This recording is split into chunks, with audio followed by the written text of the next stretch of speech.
Masya Allah, Bismillah. Ini kelanjutan pertanyaan dari teman-teman jomblo kita yang masih sampai saat ini galau, jadi kita jawab. Insya Allah pertanyaan tadi bagus sekali, dan dua hal yang tadi ditanyakan itu juga bagus semuanya. Memuliakan orang tua, berbakti kepada orang tua, itu kewajiban kita sebagai seorang anak yang tidak akan terputus, apalagi seorang lelaki. Ya, orang laki-laki, seorang ikhwan itu akan terus mempunyai kewajiban untuk berbakti kepada kedua orang tuanya. Ketaatannya kepada kedua orang tuanya akan terus. Beda dengan akhwat. Akhwat kewajibannya yang paling utama setelah dia menikah adalah kepada suami. Tapi kepada seorang suami, dia punya kewajiban kepada istri dan kedua orang tuanya. Maka ini memang pilihan yang berat. Tapi insya Allah, ya, dengan dua kebaikan yang sama-sama baik, kita bisa menjadikan satu kebaikan itu. Ya, di satu sisi mengabdi kepada orang tua baik, satu sisi menikah itu baik. Kenapa kita tidak gabungkan menjadi satu? Ya, kan bisa setelah kita menikah terus berbakti kepada orang tua. Dan seorang akhwat tidak boleh melarang seorang suami ketika ingin berbakti kepada kedua orang tuanya. Tidak boleh. Ya, karena kita punya kewajiban. Maka tidak ada masalah. Sampaikan kepada orang tua, yakinkan kepada orang tua. Memang orang tua itu punya kecemasan. Ya, ketika anaknya nanti sudah menikah, nanti tidak akan memperhatikan aku lagi. Pasti dia akan senang dengan pasangannya, sudah melupakan. Itu wajar, itu naluri. Dan itu hal yang ya normal dalam kehidupan manusia, ingin selalu disayang. Apalagi orang tua yang sudah merawat kita, mengandung kita, membesarkan kita. Tiba-tiba kita udah gede, kita ditinggal. Pasti orang tua juga sedih. Tapi inilah kehidupan.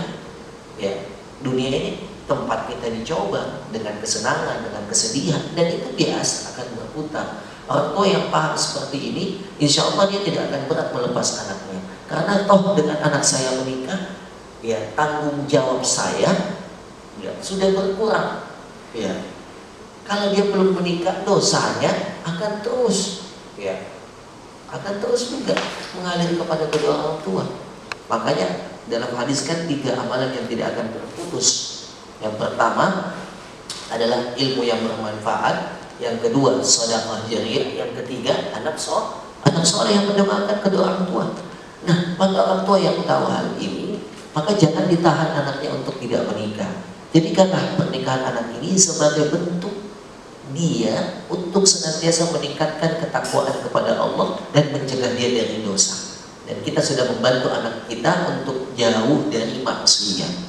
Bayangkan kalau kita terus melarang anak kita untuk menikah, dan di saat larangan itu terjadi, dia mengisi larangan itu dengan berpacaran, melakukan kemaksiatan. Apa yang terjadi? Dosa kepada kita orang tua. Nah, maka masalah seperti ini perlu kita sikapi dengan yang baik, ya, dengan penuh kehati-hatian. Orang tua perlu kita sayangi, perlu kita jaga, perlu kita berikan pengabdian kita. Di satu sisi kemaksiatan juga kita tidak boleh kasih tempat.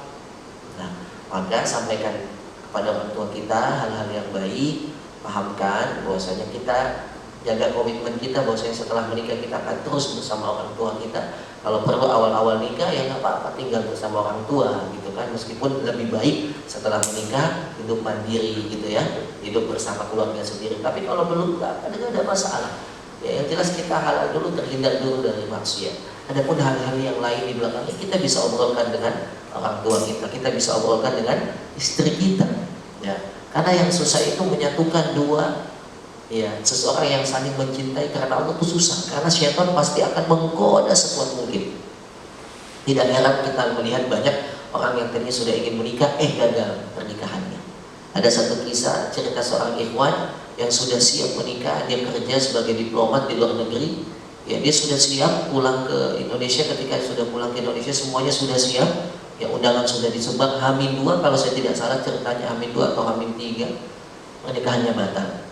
Dikarenakan akhwatnya ini ya wallahu alam apa yang terjadi, katanya ada godaan-godaan yang dibisikkan ke dalam dirinya, ya ada mantannya yang wallahu alam apa yang terjadi sehingga terjadi ya pembatalan, istilahnya batal nikah, ya kan sakit. H-2 H-3 nggak jadi nikah itu sakit banget. Ya, maka ini syaitan yang bermain. Syaitan yang membuat kita takut, was-was segala macam. Termasuk orang tua pasti akan takut dan was-was Ya, ketika nanti anaknya sudah menikah, dia diberikan bisikan dari syaitan, nanti ketika anak lu udah nikah, pasti dia jarang bersama kamu, jarang mengabdi sama. Itu pasti tuh, was terus ada.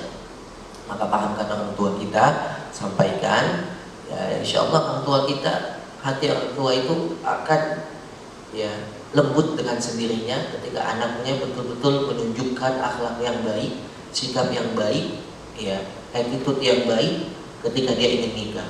Oh, anak saya sudah pantas nikah, anak saya sudah bekerja keras, insya Allah saya itu anak saya menikah. Pasti orang tua, ya pasti orang tua, tidak ada orang tua di dunia ini yang menginginkan keburukan kepada anaknya, pasti ingin kebaikan. Tapi terkadang ada juga orang tua yang tidak paham ada kebaikan yang mesti disegerakan. Ada 3 hal ya dalam hadis yang mesti seseorang segerakan. Ya. Yang pertama, dan tidak boleh ditunda dan bahkan wajib dibantu. Tidak boleh ditunda, bahkan wajib dibantu. Siapa itu? Pertama, seseorang yang ingin membayar agar dia merdeka dari budak. Jadi seorang budak ingin merdeka dari majikannya, dia harus dibantu. Ya.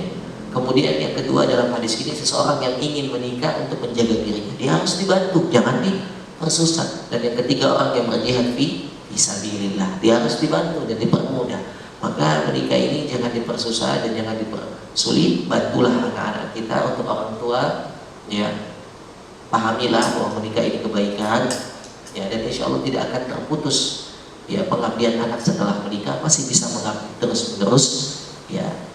Dan juga kita sebagai anak mesti memahamkan kedua orang tua kita tentang pernikahan ini dan berkomitmen tetap menjadi anak yang soleh setelah menikah.